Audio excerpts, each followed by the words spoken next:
The voice of sharing, Durian ASEAN.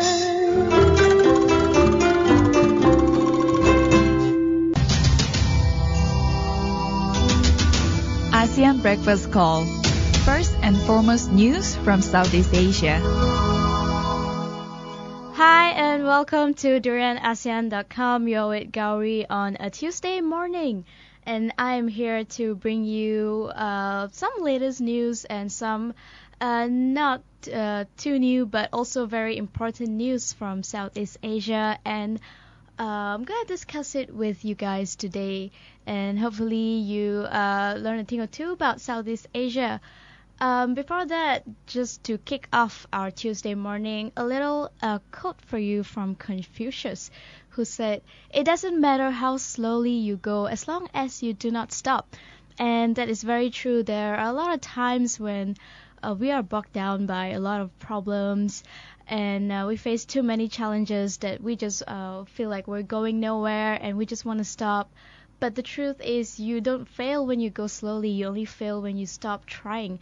So no matter how hard things are getting, how tough your life is, no matter how many challenges you're facing, how many obstacles that are in your way, always remember that it's okay to go slowly as long as you don't stop completely.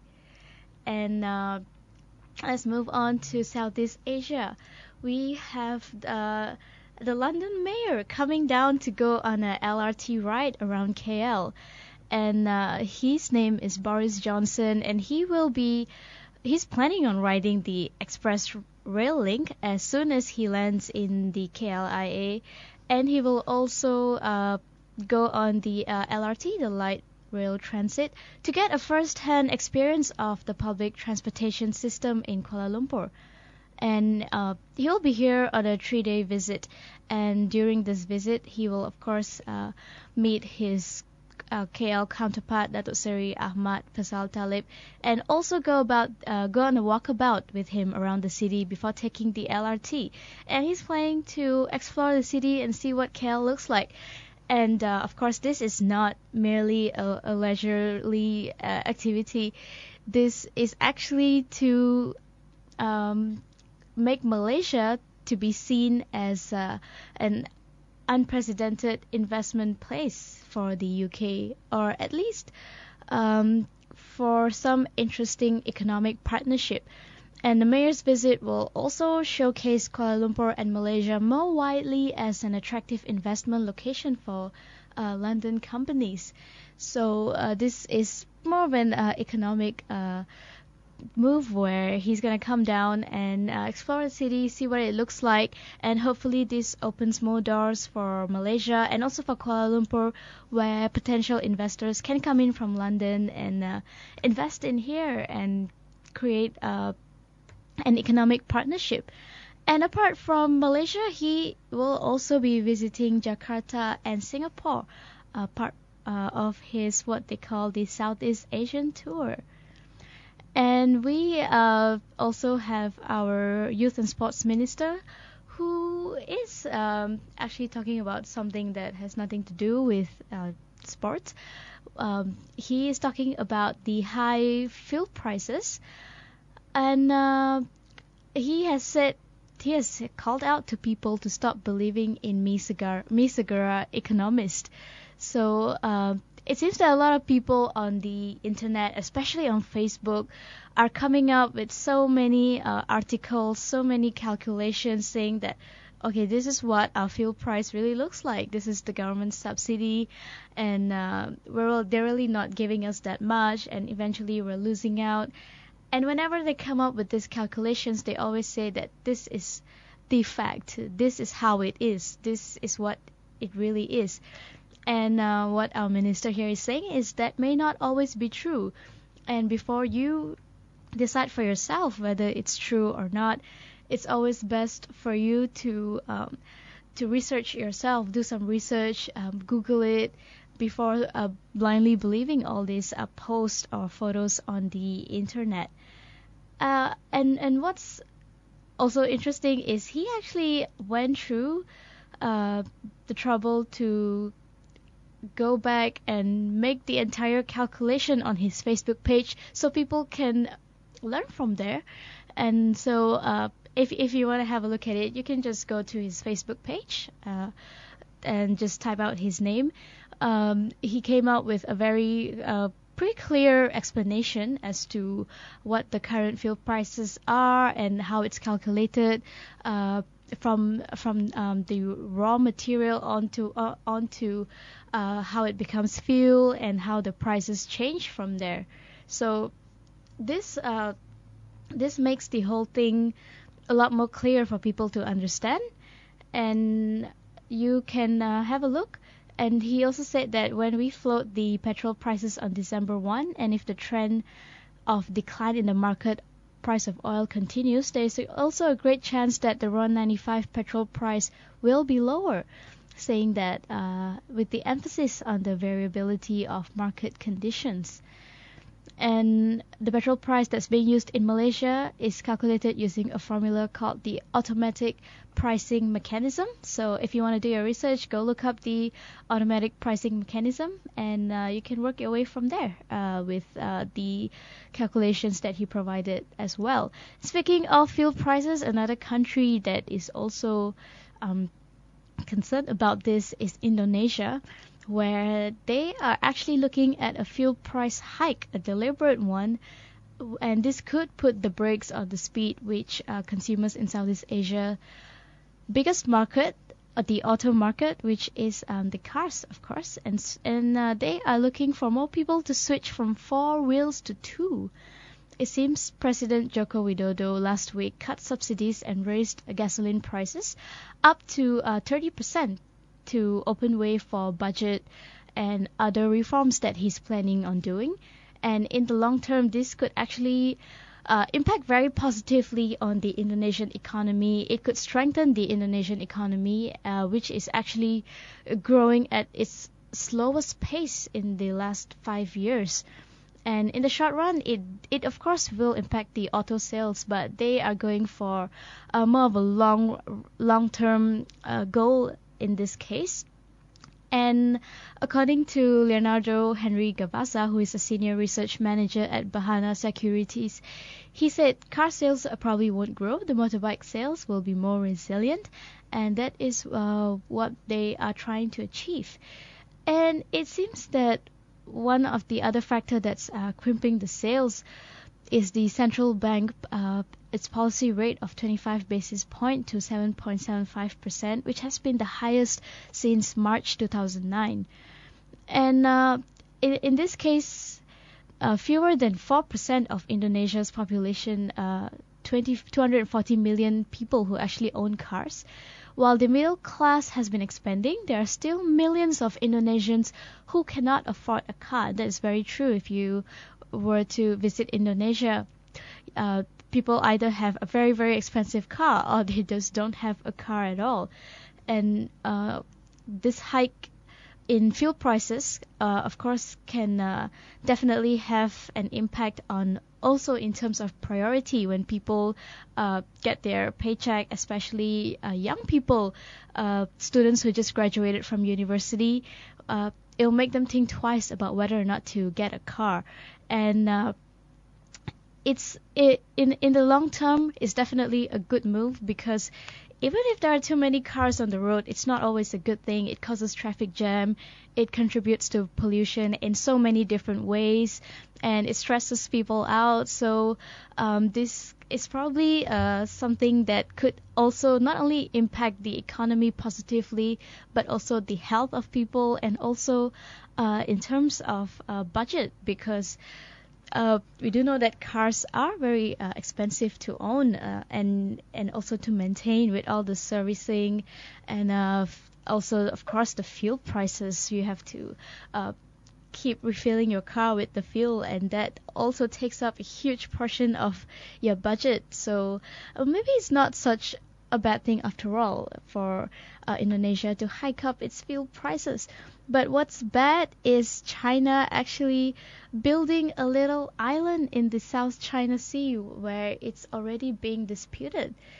And it seems that although there's been a lot of talks for them to resolve this issue with Philippines, there have been recent satellite images showing that China is building an island on a reef, and this was said by a leading defense publication.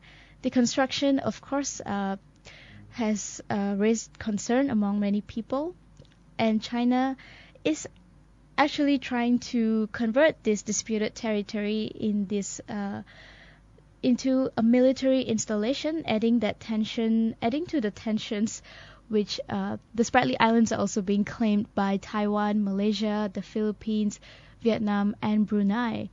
And the building work flies in the face of U.S., where they are actually calling for a freeze in all activities that's going on in the South China Sea. Because this is one of Asia's biggest issue that everybody was concerned about. It has been going on for months and months and months, and we actually thought there was going to be an amicable solution to this, because there's been some dialogue happening among the presidents and prime ministers, but seems that China is going ahead to build this little island on the disputed islands, and a lot of parties are definitely not happy with this. Beijing, however, has rejected Washington's call for all parties to halt this activity, and they said they can build whatever they want in the South China Sea. And Hong Kong media has also reported that China is planning to build an airbase on Fiery Cross Reef. In August, the deputy head of the Chinese Foreign Ministry Boundary Ocean Affairs Department said he was unaware of such plans. So whatever China is doing now is definitely in conflict with what it's trying to achieve, the good relationship among countries in Southeast Asia. Of course, we know that China is a superpower and we don't want to mess with them, but it's not right for China to say that they can build whatever they want in the South China Sea. I mean, just because it's called South China Sea, that doesn't mean that they can do whatever they want with it, because it is shared among so many countries, and other countries may have a right to the island as well, and this should be discussed and probably have another dialogue. And for now, China should just stop doing whatever they're doing and not jeopardize its relationship with all the other countries. And going back to Malaysia, and it seems that the government will intervene if the global oil prices rise too high, and this was said by our Deputy Finance Minister Dato' Chua Thi Yong. And it seems that the intervention mechanism has not been finalized yet, and the evaluation process has been undertaken by the Domestic Trade and Consumer Affairs Ministry. And the government's move to let the market forces determine the fuel prices via a managed float system, as we discussed earlier, was to let the consumers enjoy the current downtrend in global oil prices. However, with the current low oil prices, not announcing the float means the government has to impose tax on the petrol, which is what they don't want. So he said that in the short term, there should not be any increase in global oil prices.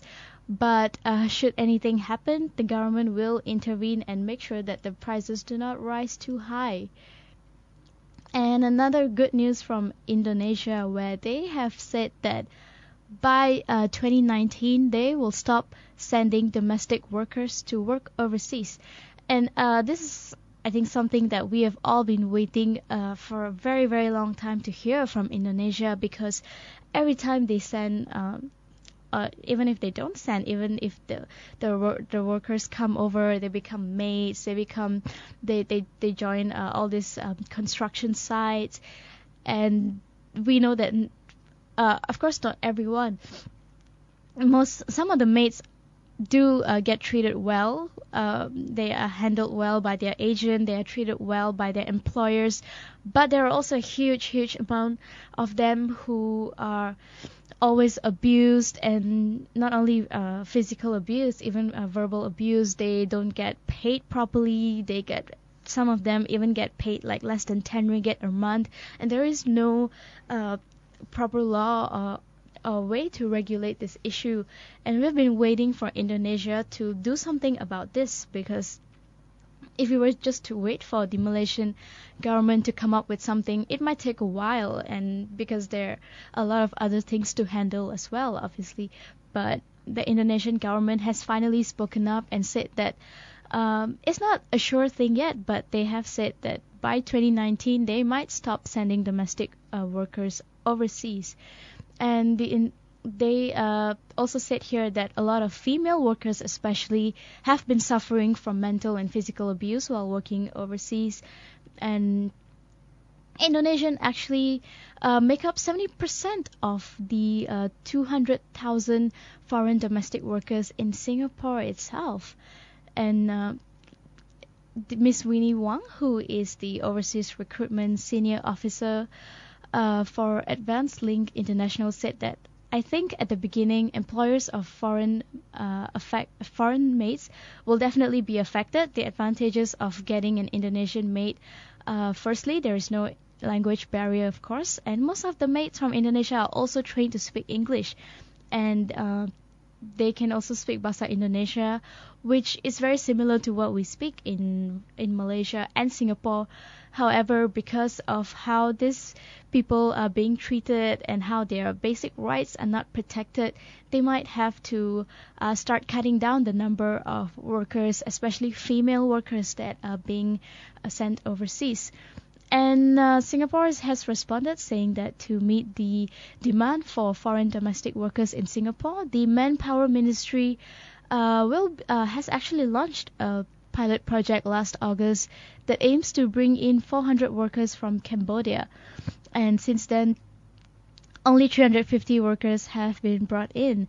And of course, apart from Indonesia, we also have the option of Filipinos, of Cambodians, but at the same time, maybe there is another way to go about doing this, as opposed to always depending on foreign workers to come in and do the work for us. But for now, Indonesia is definitely planning on cutting down their number of domestic workers overseas, unless the country that they're going to can really guarantee their safety and make sure that their basic rights are protected, and that their wages are paid properly.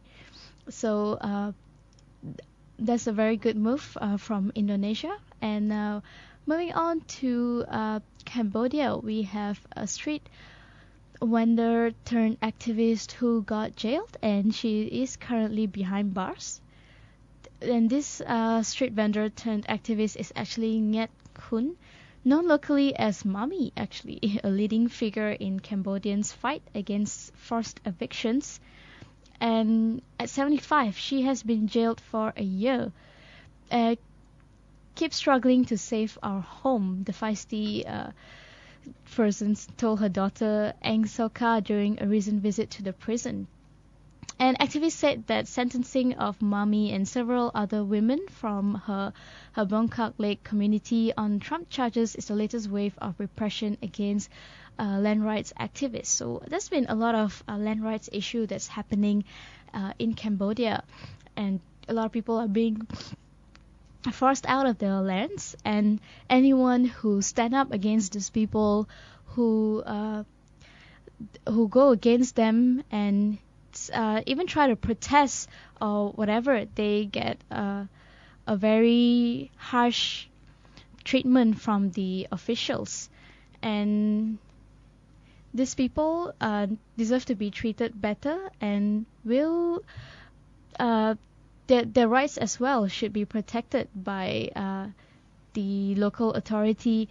But under the authoritarian Prime Minister Hun Sen, who has run Cambodia for some 30 years, some powerful people have bought the land, the lakes, the mountains, and this is really tricky because these people have been living there for a very long time, and now they're being forced out, and they don't want to do that, of course, because that place has become their home, and they do not want to go away.